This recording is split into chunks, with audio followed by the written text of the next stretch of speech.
ये रेड 100% फर्जी क्यों है? जब अस्पतालों के निर्माण का ये फैसला हुआ तब सौरभ भारद्वाज जी मंत्री ही नहीं थे। मोदी सरकार आम आदमी पार्टी के पीछे पड़ गई है, आपको टारगेट किया जा रहा है। ये बयान है पूर्व सीएम अरविंद केजरीवाल के।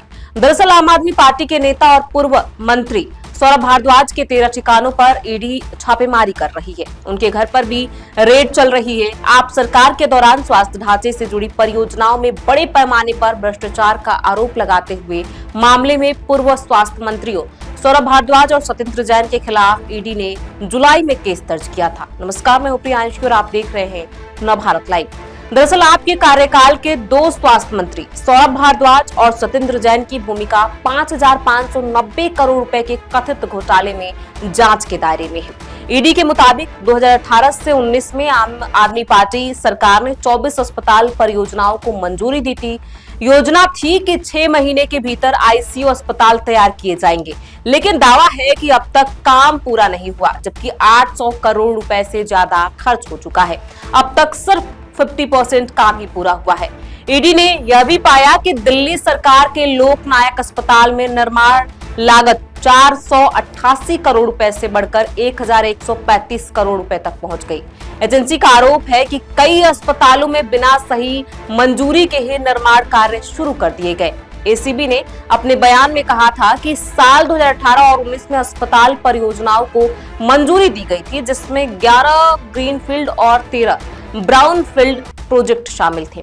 एसीबी द्वारा दर्ज मामले में कहा गया था कि शहर भर में अस्पतालों, पॉलीक्लिनिक और आईसीयू इंफ्रास्ट्रक्चर के निर्माण में भारी अनियमितताएं, बिना वजह देरी और बड़े पैमाने पर फंड की हेराफेरी सामने आई है। रिपोर्ट के मुताबिक कई 100 करोड़ रुपए तक की लागत बढ़ोतरी दर्ज की गई और तय समय सीमा के भीतर एक भी प्रोजेक्ट पूरा नहीं हुआ। सौरभ भारद्वाज के घर ईडी के रेड पर पूर्व सीएम अरविंद केजरीवाल का भी बयान सामने आया है। उनका कहना है कि यह मोदी सरकार द्वारा एजेंसियों के दुरुपयोग का एक और मामला है। मोदी सरकार आम आदमी पार्टी के पीछे पड़ गई है। जिस तरह आपको टारगेट किया जा रहा है, ऐसे इतिहास में किसी पार्टी को नहीं किया गया। आपको इसलिए टारगेट किया जा रहा है क्योंकि मोदी सरकार की गलत नीतियों और भ्रष्ट कर्मों के खिलाफ सबसे मुखर आवाज आपकी है। मोदी सरकार हमारी आवाज दबाना चाहती है, ये कभी नहीं होगा। केस उस समय का जब सौरभ नहीं थे मंत्री। आतिशी। वहीं दिल्ली की पूर्व सीएम आतिशी ने भी एक पोस्ट में सौरभ भारद्वाज के घर रेड्स पर प्रतिक्रिया दी है। उन्होंने एक पोस्ट में कहा, आज सौरभ जी के यहाँ रेड क्यों हुई? क्योंकि पूरे देश में मोदी जी की डिग्री पर सवाल उठ रहे हैं। क्या मोदी जी की डिग्री फर्जी है? इस चर्चा से ध्यान हटाने के लिए ही रेड डाली गई है। जिस समय का केस बताया जा रहा है उस समय सौरभ जी मंत्री भी नहीं थे, यानी पूरा केस ही झूठा है। ये रेड 100% फर्जी क्यों है? क्योंकि जिस समय का ये मामला है, जब अस्पतालों के निर्माण का ये फैसला हुआ तब सौरभ भारद्वाज जी मंत्री ही नहीं थे। वो उसके 2 साल बाद मंत्री बने। अब आप ही बताइए, ये तो बिल्कुल हास्यास्पद बात है कि आप मंत्री नहीं थे। आपके मंत्री के कार्यकाल शुरू होने से 2-3 साल पहले के फैसले पर आप पर रेड की जा रही है। ये तो ऐसी बात हो गई कि कोलगेट स्कैम या 2G स्कैम पर मोदी जी के घर पे रेड हो जाए। Commonwealth game scam, CNG fitness scam जो कांग्रेस के समय के मामले थे, उन पर रेखा गुप्ता जी पर रेड हो जाए।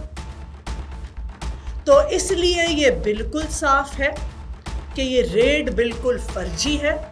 सत्येंद्र जी को भी 3 साल जेल में रखकर आखिरकार सीबीआई ईडी को क्लोजर रिपोर्ट देनी पड़ी। इससे साफ है कि आम आदमी पार्टी के नेताओं पर लगाए गए सारे केस सिर्फ झूठे और राजनीति से प्रेरित हैं। विजेंद्र गुप्ता ने सौरभ भारद्वाज और सत्येंद्र जैन के खिलाफ की थी शिकायत। 22 अगस्त 2024 को उस समय कि दिल्ली विधानसभा में नेता प्रतिपक्ष विजेंद्र गुप्ता ने मामले की शिकायत की थी।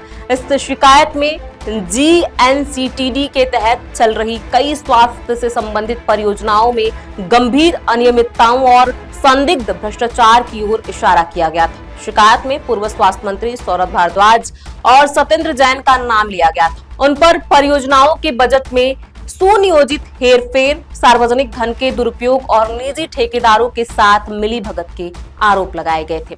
ऐसे में इस पूरी खबर पर आपकी क्या राय है, हमें कमेंट बॉक्स में लिख के जरूर बताएं। बहुत बहुत शुक्रिया।